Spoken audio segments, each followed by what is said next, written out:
How's it going, everyone? It's Sam. We are looking at a very green market today for crypto with many altcoins up a significant amount.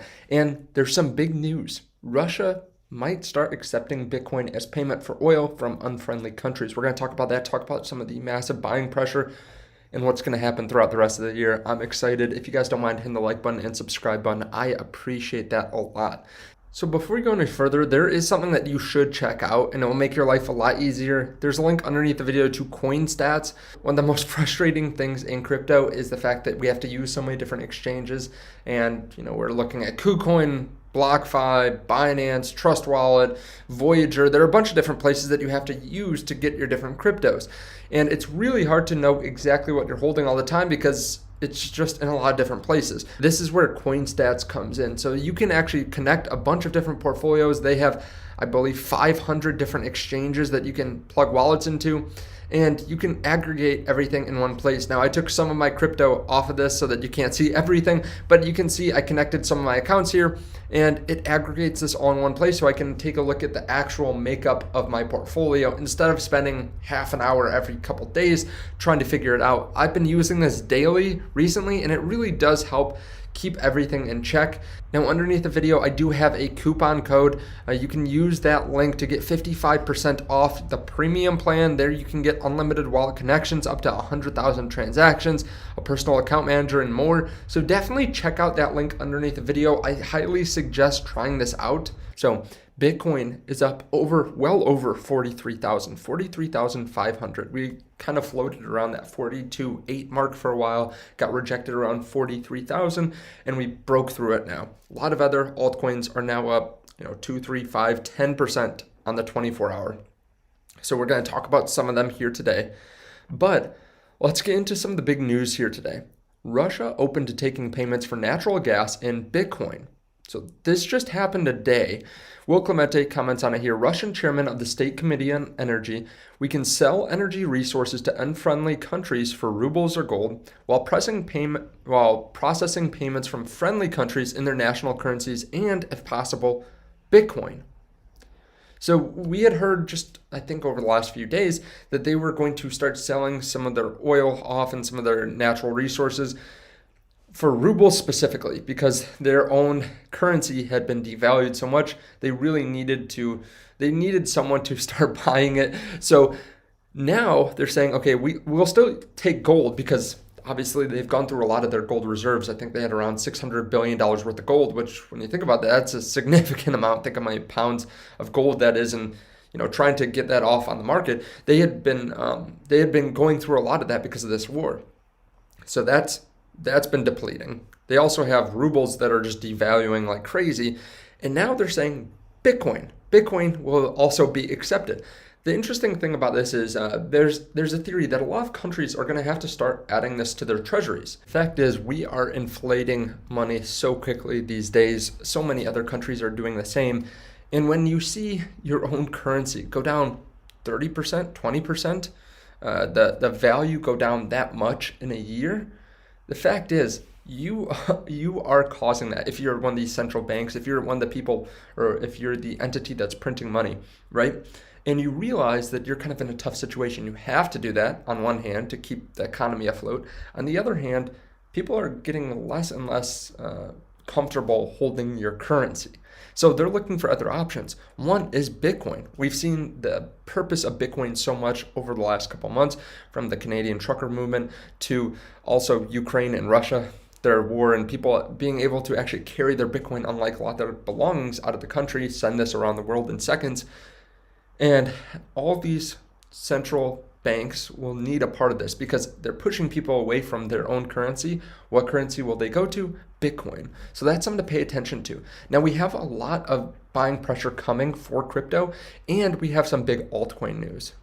So Cardano has been pushing up like crazy. It's up 40% over the last 7 days. I've been covering a little bit of the reason why this has been happening, and we have some more news. Besides just Grayscale Trust adding it as one of the top positions in their new smart contract portfolio, Coinbase is adding Cardano staking rewards. So this is a big step, or a really nice thing, I'd say, for a lot of people that are on Coinbase, because some people just don't want to get into DeFi. They don't want to figure out how to stake on their own wallets. So just doing it through Coinbase is really helpful for them. So some people are probably adding Cardano just on Coinbase because they're looking at it saying, hey, if I can buy Cardano and it goes up 10% in a year, but I also get 4 or 5% staking, that's a nice little return, 15%. So I think some people are probably buying on Coinbase. Also, it's just good news overall for the ecosystem. More coins will be staked, less selling pressure. And I think this is pretty big news. I got a little bit of hate on one of my videos recently because I was talking about some of the good news that's happening to Cardano. Now, some people are saying, hey, didn't you sell off when it was low? And I said, basically, okay, I've been trimming my position since over $1.40 or so. I started to trim my position. Then I did sell some a little while ago at a pretty bad price to sell it, but I was putting it into other cryptocurrencies. So I have never sold my cryptocurrencies and actually took it out of the market. I just put it back into the market into other cryptos. So I realized that Cardano has gone up, but I still hold part of my position. I never sold off completely. Like I said, I want to have some exposure to it because I think it could do well, but it just moves slower than a lot of the other cryptos I wanted my money in. But now it's moving faster. So that's why I kept part of my position in it. So we have a lot of buying pressure coming to cryptocurrency.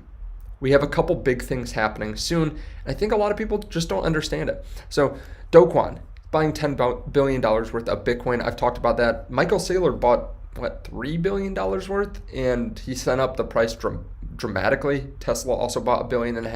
Now these are splashier names because they're public companies, but Do Kwon is going to buy $10 billion worth. Usually when someone buys a significant amount, you can expect the market cap to go up by about 20 to 25x that amount. So if he's buying $10 billion worth of Bitcoin, you would expect that the market cap would go up about $200 billion to $250 billion.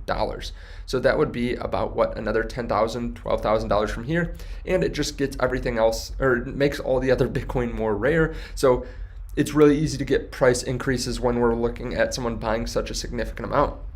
Also, we have countries that might be adopting Bitcoin as legal tender. We heard recently that the Bitcoin conference might have another adoption or another announcement of a country adopting Bitcoin. And there are three or four countries that are seriously looking at it and talking about it.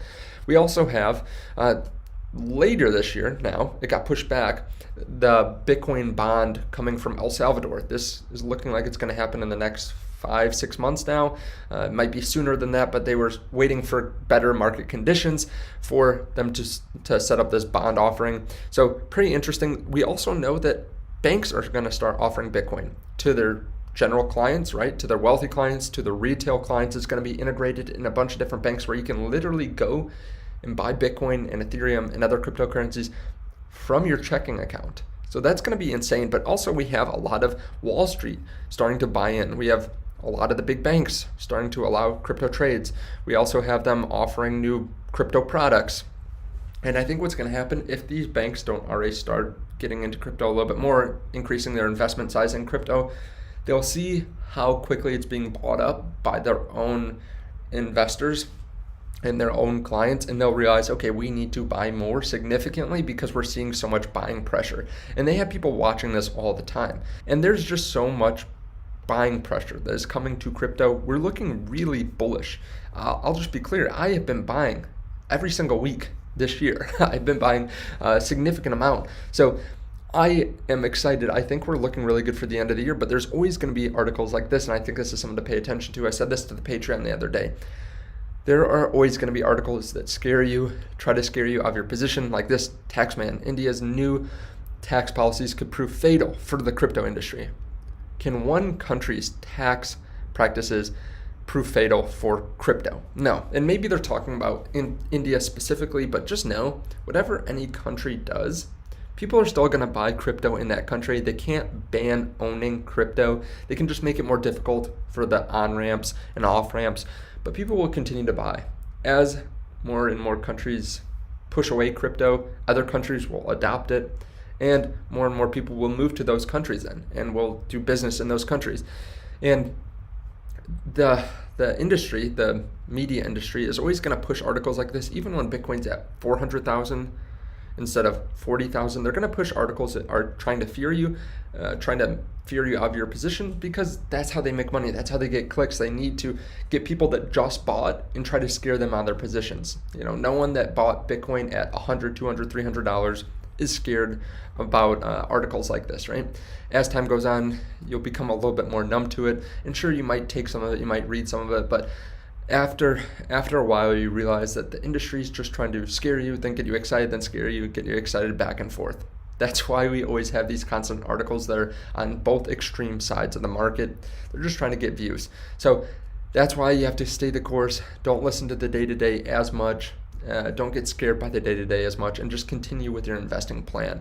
I am continuing to DCA into crypto twice a week, at least. So let me know what you guys are doing underneath in the comment section. Let me know if you're buying altcoins or if you're buying Bitcoin. Let me know. Let me know if you're going to Bitcoin conference in Miami too. I'm going there in just a few weeks. Let me know in the comment section. Also, check out that link to CoinStats underneath the video. I do think it's very valuable and super useful. And you get that discount code. Thank you guys, and I'll see you in the next one. Bye.